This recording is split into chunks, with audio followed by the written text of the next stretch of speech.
Hey there everyone, today we are going to talk about the ANTEC CPU tower cooler. This is the A400 RGB CPU cooler, and of course we're going to test it out.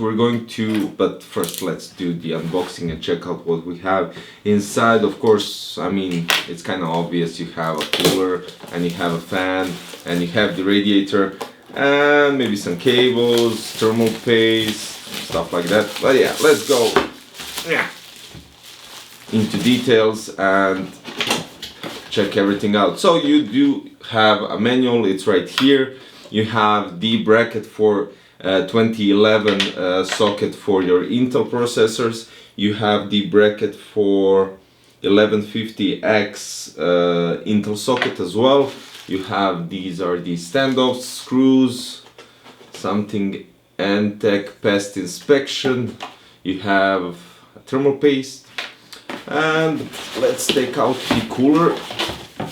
I wanted to do something different this time with ANTEC stuff, because last time we had the Mercury 240 which wasn't RGB, and I wanted, since I had to go completely blue with the build, I wanted to have something that is basically RGB completely. So yeah, here we go. We have the ANTEC A400 which is RGB, and it will go nicely with the build. And when I say that, it looks nice. It does have this black cover here on top, and the ANTEC logo, and also you have the 8 copper pipes. Basically it's 4 because they're going from one side to the other. You have 4 copper pipes with aluminum radiator. I think it's right. Yeah, so copper base and copper pipes, and I think this is aluminum. So yeah, the fan looks really nice. It has the RGB and everything. So basically, without further ado, I don't think we can talk that much about the cooler if we don't test it out. So let's complete the build.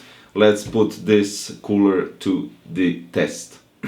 Okay guys, after the tests and everything we did with the case as well, but that is in another video. Today we were talking about the ANTEC A400, the RGB CPU tower cooler, and we placed it on new Ryzen 5 3600X. Now we played PUBG on ultra settings, we played Battlefield 1 on ultra settings, and I even pushed the CPU a couple of minutes, 15-20 minutes, on 100%, but it was such a stress test that I couldn't screen record it.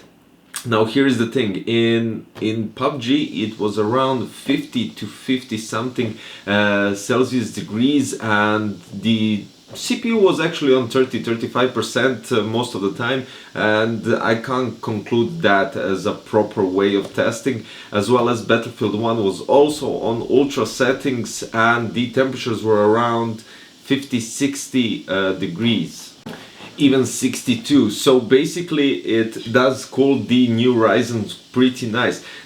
Then we have the test that I did when the CPU was on 100%. Actually I did press record, but since the CPU was on 100%, it did record something, but I just get a glimpse of it. So CPU on 100% is 70-71 degrees, and when you take in consideration that this is basically a budget CPU tower cooler and this is a new Ryzen 3rd generation, the temperatures are actually quite alright. I mean, you can't expect something with one fan. And so when you think about it, it has one cooler, it has I would say around 5 centimeter radiator, 4 pipes, copper pipes that go back to the base, which cools down the IHS of the processor. Well, it gets in contact with the IHS of the processor. I think that's really cool, and I have to put this note because the front fans, you have 3 front fans and 1 rear adds as the exhaust. So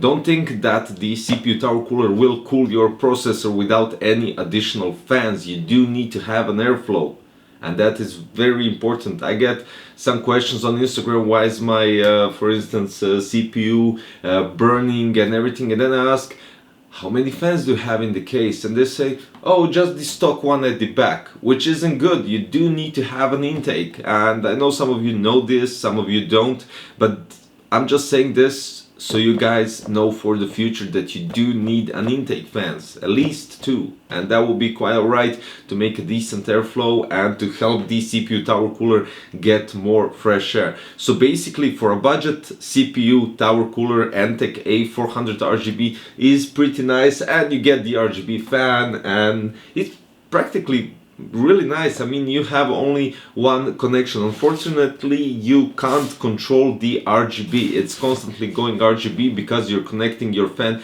with 4-pin PWM, so it doesn't have a separate connection for the RGB connector, and you can't actually manage anything. That's why I left all other fans in the RGB, so it kind of fits the tower cooler. That's basically it, guys. Thank you for watching this video. I'll put the links below for the ANTEC A400 RGB CPU tower cooler, and well, that's it. See you in the next video. Bye bye.